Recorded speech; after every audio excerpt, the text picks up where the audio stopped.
Chapter 15. Paul! He grinned at her, a hard, cold grin. Not friendly, not amused. His hand tightened on her shoulder. Paul, why? You missed me, huh?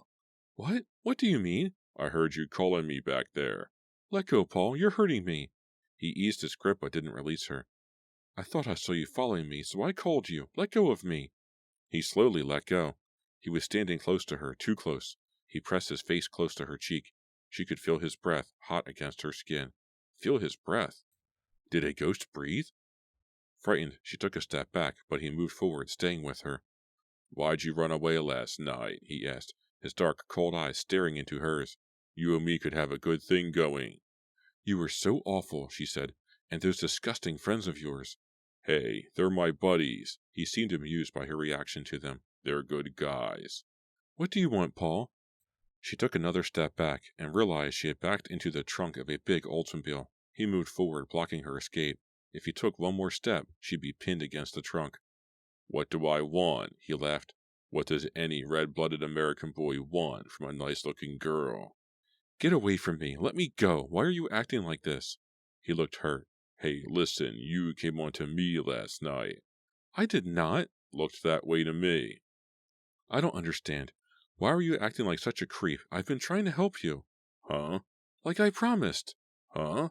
He looked confused. He scratched the side of his face, then unbuttoned his denim jacket, revealing a blue sleeveless t-shirt underneath. You want to help me? He gave her a dirty grin. She shoved him and pulled away from the trunk, running hard between cars to get to her car on the street.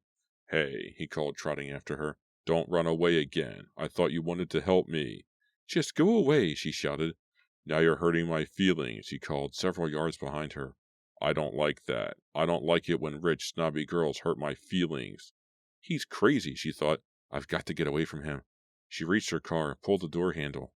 It didn't budge. She forgot she had locked it. She plunged her hand into her bag and began frantically rummaging around for her keys. But now he had caught up to her, smiling triumphantly. He grabbed her bag and held it out of her reach. Give it back, she demanded, reaching for it and missing.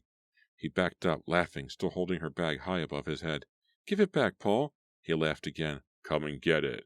Paul! She grabbed for it, but he twirled away, keeping it out of her reach. Give it back, now. You're not funny.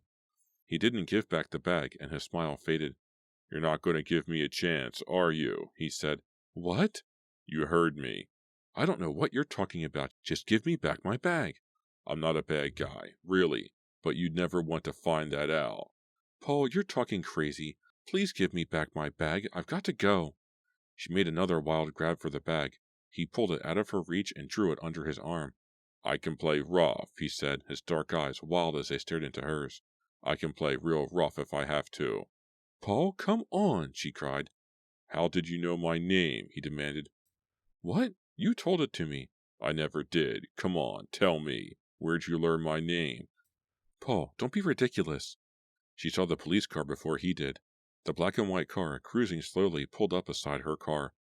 The officer on the passenger side poked his head out the window. Problem here? No problem, Melissa answered quickly, as Paul handed her back her bag. She expected him to disappear into thin air, but he stood there, frozen on the spot, staring at the policeman, a funny-looking smile on his face. Well, I think there is a problem, the policeman said. He turned and said something to his partner behind the wheel. Then he opened the door and, eyeing Melissa and Paul, slowly stepped out of the police car. This your car? He asked Melissa. She nodded, glancing at Paul, who was standing with his hands behind his back, looking very pale and worried.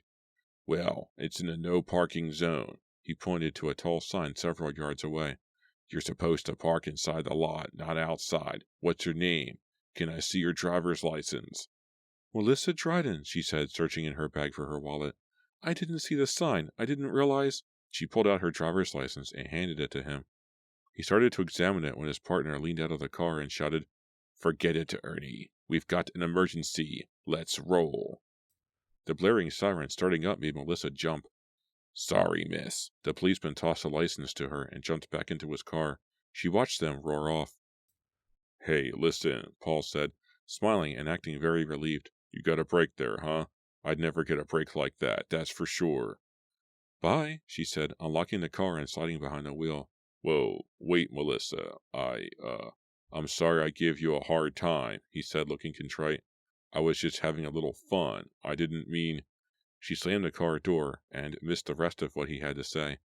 The car started right up, and a few seconds later she pulled away, leaving him on the curb, staring after her, an unhappy expression on his face. She watched him in the rearview mirror, expecting him to disappear into thin air, but he didn't move. I've got to get rid of him, she thought, speeding through a yellow light, then making a sharp left turn. He's following me everywhere. He's taking over my life, and he wants to hurt me. A few minutes later, she parked the car in the drive, ran into the house, shouted hello to Marta, who was vacuuming the living room, and ran up to her room. No, she shouted. Paul, sitting on her bed, stood up quickly. No, leave me alone. Stop following me. Just leave me alone. Ignoring her pleas, he moved toward her quickly, his dark eyes aglow. Chapter 16. She stepped back toward the hallway. He stopped in the center of the room. The strong sunlight from the bedroom window seemed to shine right through him. His dark hair, his denim jacket, his jeans were all outlined in gold. Hey, what's happening? He asked. Melissa didn't reply. She stood, waiting to see if he'd come any closer. Why are you so scared of me all of a sudden? He asked, looking suspicious. Don't play dumb, Melissa said, her arms crossed protectively in front of her. I'm losing control, he said softly, and as he spoke, his entire body shimmered and started to fade, making the sunlight from the window seem brighter. I can't seem to control my strength. I keep fading in and out. You were solid enough in the parking lot, Melissa said angrily. Huh? The shimmering slowly stopped, and he stood solidly on the carpet once again. He scratched the side of his jaw. For the first time, Melissa realized, he looked frightened. Behind the anger and bitterness, he was just a frightened teenager. How'd you get back here so quickly? Melissa asked. The sunlight was hurting her eyes, making it hard to see him. She circled around him, keeping her distance, and sat down on the windowsill, her back to the sun. Get back. What are you talking about? Are you playing some kind of mind game on me? I left you standing outside in the parking lot. Now here you are, she said. The sun felt good on her back. He shook his head and started to pace. You've totally lost it. You've totally lost it, Melissa told him. Not me. You're not going to tell me that. I've been here all morning, he said, sort of drifting in and out. Melissa pushed herself off the windowsill and stood up.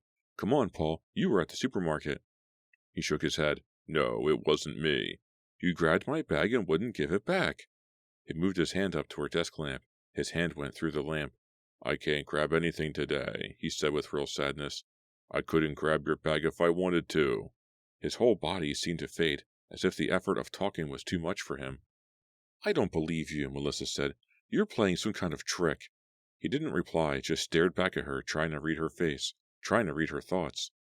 What's he doing, Melissa asked herself. Is he pretending to be weak? He looks so sad, so frightened now. Is he just trying to throw me off guard for some reason, just trying to confuse me? I suppose it wasn't you last night, she said. He looked surprised. Last night? When I appeared here last night, you screamed at me like a nut and told me to leave you alone. No, I meant before that, Melissa said impatiently, at the dance club. Dance club, he snickered. That wasn't me either. He floated down to the carpet, seemed to sink into it, his whole body disappearing, then resurfacing on top of it. Someone who looked like me, maybe. She refused to believe him. It was you, Paul. It wasn't a look-alike. You mean you don't remember? I remember last night. I went out trying to find my old neighborhood, but I couldn't find it, couldn't remember where it was, so I came back here. You're putting me on, right? You were with your buddies, sitting on cars, drinking beers, and when I came out, you... My buddies? What buddies? I don't know their names. Frankie was one of them, and the rest I don't know. Frankie. A smile slowly crossed his face, a smile of recognition. Yeah, Frankie. Hey, I remember him. Frankie Marcuso. Yeah, he was my neighbor. Great guy. Wow, I'd forgotten all about him. Who else was there? His whole face brightened when I mentioned his friend, Melissa thought. I've been so scared of him, too scared to realize how lonely and frightened he is. I don't know, Melissa replied, her mind whirling. I don't know your friends. They were creeps. Hey, wait a minute. He floated to his feet. Don't put my buddies down.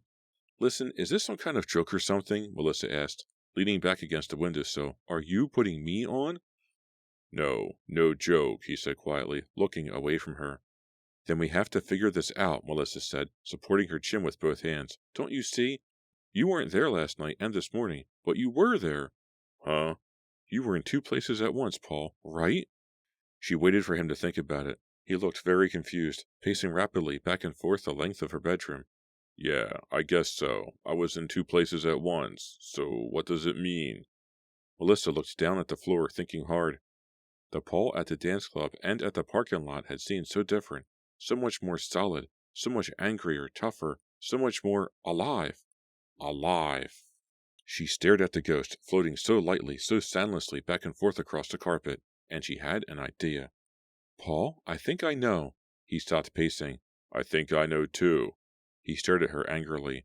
This is all a trick, isn't it? Some kind of stupid trick to stall for time. No, stop. That isn't it. I should have known, he muttered to himself, turning his back on her. Paul, just listen to me. I think maybe I figured out what's happening. He didn't turn around. She decided to say it anyway. We just assumed you were a ghost from the past, she said. Huh? What do you mean? He asked without turning around. We assumed that you died some time ago. You died in the past, and you've come from the past to the present to avenge your death. Well, yeah, of course, he said, obviously confused, not understanding where her thoughts were leading. He turned around and looked at her skeptically, waiting to see what came next. Well, maybe we were wrong, Melissa said, struggling to get her idea straight in her own mind. What if you were a ghost from the future? What? You mean like some stupid science fiction movie or something? No, not that. Just think a minute. What if you haven't died yet? What if you're still alive? As she said it, it all became clearer to Melissa. She knew she was right. She had to be right. You mean? I mean, you're a ghost from the future, Paul. You haven't died yet. You've come back in time. Back to a time when you're still alive. It doesn't make any sense, he said, scowling. I told you, you've totally lost it. Just think about it, Melissa cried, too excited to get exasperated with him. The Paul I saw at the dance club last night, the Paul with all his buddies, he was still alive. And the Paul who followed me at the supermarket parking lot this morning, that Paul is still alive. Don't you see? You've come back in time from the future. In this time, now, you're still alive, Paul. You're still alive. Without thinking, she ran over to him and happily threw her arms around his shoulders. She felt nothing but cold air. Feeling foolish, she stepped back. He was looking hard at her, still thinking about what she had said. In other words, he said slowly, you haven't killed me yet. His words sent a chill down her back. She dropped on her knees onto her bed. No, she said quietly, I haven't killed you yet. That's why I had no memory of killing you. I haven't done it. But you're going to. He stared at her accusingly. You're going to. No, she cried. No, don't say that. I won't. I can't. I promise I won't. I'm dead, he said glumly. I'm dead and trapped in this limbo. And you did it. No, Melissa cried, her voice choked with horror. The thought of killing Paul, of killing anyone, was too terrifying to think about. No, please listen. Don't you see? This is a second chance, Paul. A second chance for both of us. I won't kill you. I won't. Just go away. Get away from this house and stay away. If you're not here, there's no way I could kill you. I'm already a ghost, Paul said sadly. It's the live Paul who has to stay away. Of course. Don't you see? That's why you've come back, Paul. You didn't come back to Earth to kill me and avenge your death. You came back to Earth to prevent your death. You can do it. You can stop yourself from getting killed. His smile was radiant, mixed with the sunlight streaming into the room, a clean white light, so bright Melissa had to shield her eyes with her hand. When she lowered her hand, Paul was standing in front of her. It was his turn to try to hug her. He leaned down. His arms went around her shoulders. Can you feel anything? He asked. Yes, she answered truthfully. It isn't cold. The air is warm now. I can almost feel you, Paul. Still smiling, he stepped back. I'm getting strong again. Thanks, Melissa. I didn't really do anything, she said uncomfortably. She suddenly realized, to her surprise, that she cared about him, about what happens to him. Yeah, you did. You helped figure this all out. You helped me to have a second chance. And I'm not going to blow it. I'm not. I'll help, she said, thinking about how sweet and boyish she was, once he got past the tough exterior, the bitterness in his eyes. I'll take you to him. I'll take you to the live Paul tonight. You've got to warn him. You've got to stop him from getting killed. Chapter 17. Paul's house stood in a line of gray and clapboard row houses in a run-down neighborhood west of the old village. A scrawny black cat scratched through a torn plastic garbage bag on the front stoop. A few stoops down the row, two teenage girls in jeans and black leather jackets were having a loud argument ignoring a neighbor who leaned out a ground floor window, pleading desperately for them to shut up. Melissa parked the car and locked it. She wondered if the car would be okay in this neighborhood. At first, Paul didn't recognize the house. "This isn't it," he said. "It doesn't look right." "But you said Frankie was your neighbor, right?" Melissa insisted.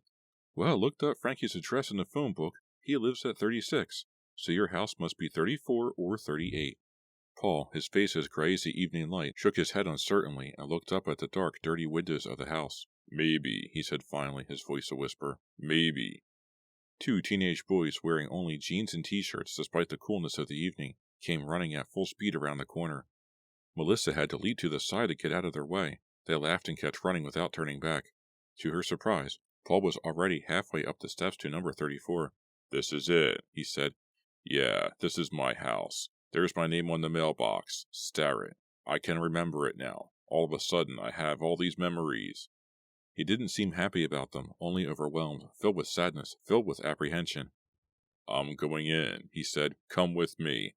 "I can't," she called up to him. "He'll see me." He turned and looked down at her from the top of the stoop.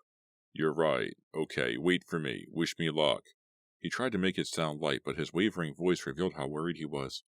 "Good luck," Melissa said, sitting down uncomfortably on a cold granite step. She watched him walk through the front door without opening it. If he succeeds, if he can communicate with a live Paul, he'll go away and I'll never see him again, she thought. To her surprise, she wasn't sure how she felt about that. The ghost Paul floated through his old living room, dark and empty. The furniture looked familiar, even though a few seconds earlier he had no recollection of any of it.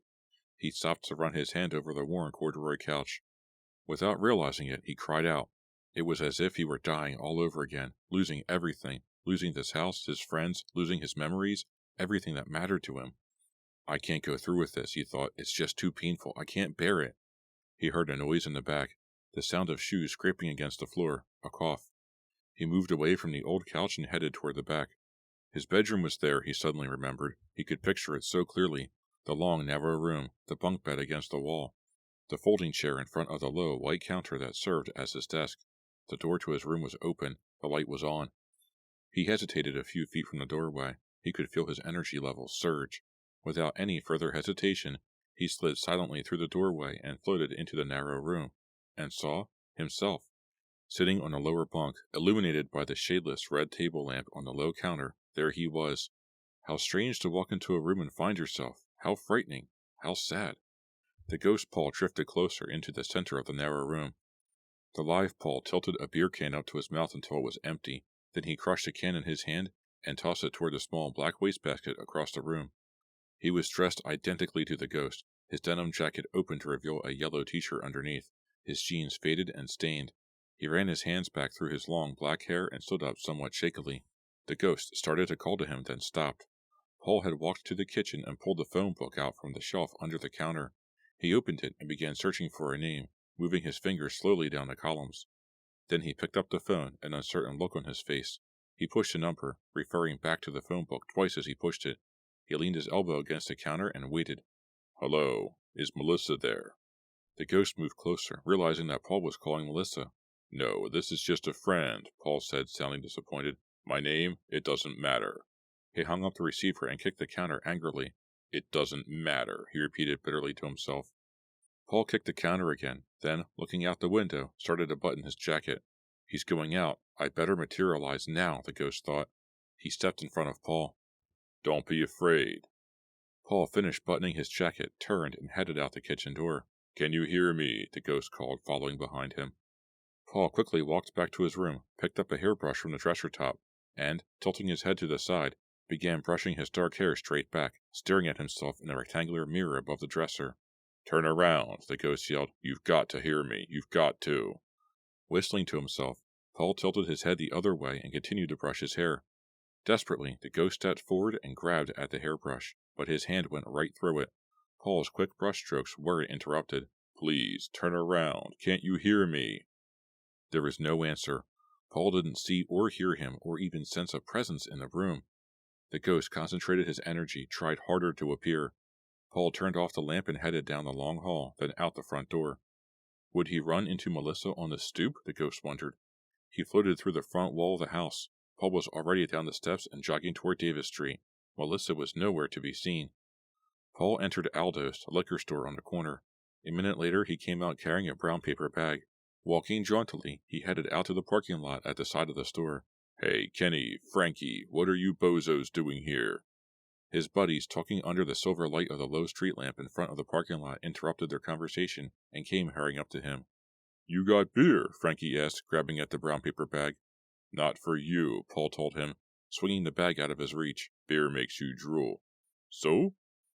"Where's your rich girlfriend?" Kenny, a skinny guy with a serious acting problem, asked Paul.